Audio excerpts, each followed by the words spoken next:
Perkenalkan, nama saya Octavia dari program studi akuntansi Universitas Esa Unggul Jakarta. Berikut ada beberapa tayangan video wawancara yang sudah saya lakukan ke 5 narasumber terkait pemilihan langsung di Indonesia saat ini. Apakah sesuai dengan sila keempat Pancasila? Selamat menonton.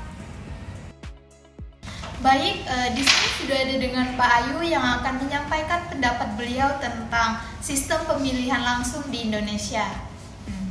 Baik, Mbak Ayu, bagaimana menurut pandangan Mbak Ayu tentang sistem pemilihan langsung di Indonesia saat ini?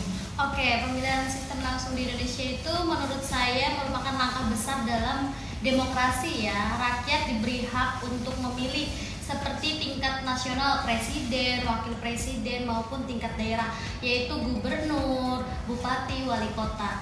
Dari satu sisi ini memberikan suara langsung, jadi rakyat dikasih peluang untuk memberikan suaranya langsung kepada pimpinan-pimpinan yang akan terpilih nantinya. Ya, di daerah-daerah politik saya melihat juga bagaimana pemilu ini bisa menjadi ajang pertarungan yang sangat sengit. Bukan hanya soal gagasan, tetapi juga finansial. Kandidat yang memiliki dana besar lebih mudah mendapatkan suara. Bukan karena lebih kompeten ya, tetapi bisa membeli suara melalui berbagai cara. Namun di sisi lain, pemilihan langsung memberikan harapan bahwa setiap warga negara memiliki kesempatan yang sama untuk menentukan pemimpin. Mereka, masyarakat bisa terlibat dalam politik, mengetahui calon pimpinan yang punya tanggung jawab atas pilihannya, seperti itu. Oke, baik. Terima kasih banyak Mbak Ayu sudah memberikan waktu dan pendapatnya yang sudah disampaikan. Terima kasih banyak. Ini sudah ada dengan Ibu Mutia yang akan menyampaikan tentang pendapat beliau tentang kelemahan dan kelebihan dari sistem pemilihan langsung. Bu Mutia, menurut Anda apakah ada kelemahan atau kelebihan dari sistem pemilihan secara langsung? Baik, untuk kelebihannya sendiri itu yang pertama adalah partisipasi rakyat lebih besar, di mana rakyat bisa memilih langsung pemimpinnya. Yang kedua, pemimpin lebih akuntabel, karena mereka dipilih langsung oleh rakyat, mereka harus bertanggung jawab kepada rakyat.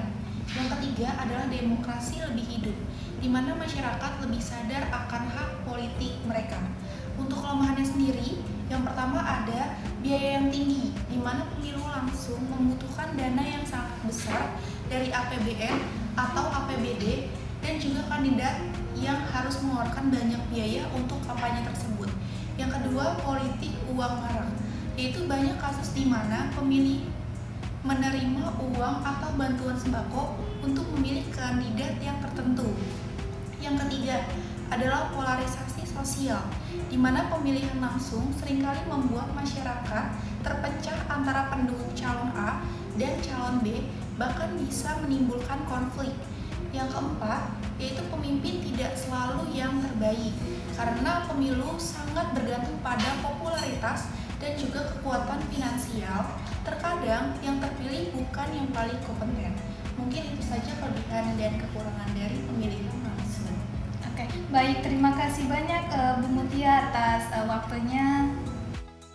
Baik, di sini sudah ada dengan Bu Dini yang akan menyampaikan pendapat beliau tentang bagaimana sih pemilihan langsung berdampak pada masyarakat dan pemerintah.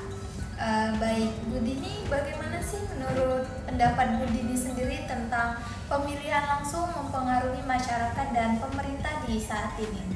Baik, dampak pemilihan langsung sangat besar terhadap masyarakat dan pemerintah. Salah satunya adalah dampak positifnya. Yang salah satunya itu adalah masyarakat lebih sadar akan politik.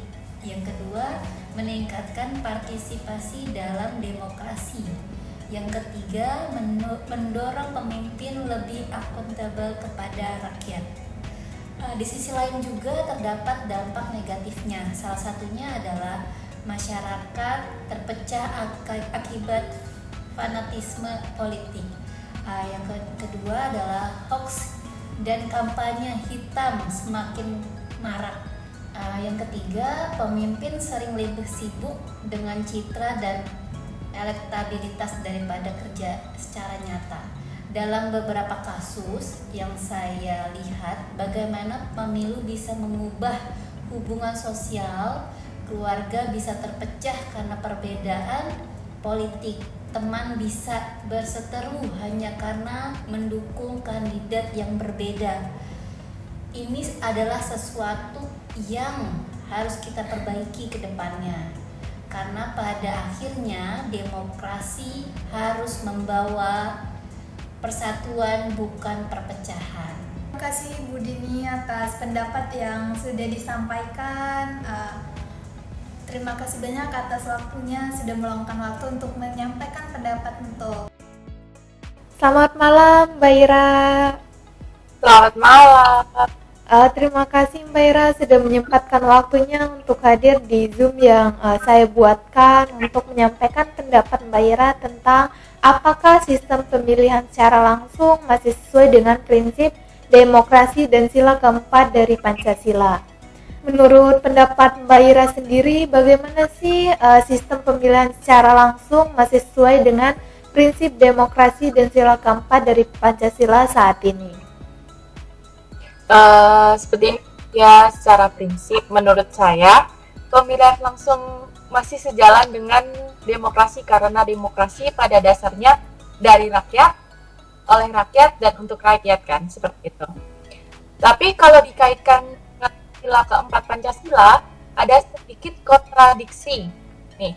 Soalnya di sila keempat itu lebih ditekankan soal hikmat kebijaksanaan dalam permusyawaratan perwakilan, alias pemimpin yang terpilih sesuai dengan hasil dari musyawarah yang penuh pertimbangan, seperti itu kan? Iya, baik. Nah, kalau lewat pemilihan langsung, tidak selalu yang terpilih itu orang yang paling bijak atau memiliki kebijaksanaan. Karena apa?